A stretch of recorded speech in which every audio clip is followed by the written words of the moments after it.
Are you having trouble blending the perimeter of your hair systems? Let's walk through how to blend that perimeter seamlessly. Now that we've cut the perimeter, we're ready to blend.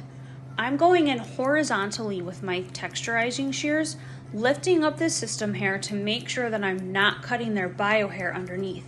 It's super important that we keep the integrity of their bio hair underneath for blending purposes. I'm looking for any weight lines. You can see at the base where that system hair stops, you can see that heavy weight line. So I'm just going in slowly and I'm texturizing and debulking till that weight line slowly disappears. I'm also going in a little bit higher than that weight line just to ensure that we have the best blend possible. Take your time with this to make sure that you're not undercutting or overcutting so you get that seamless blend.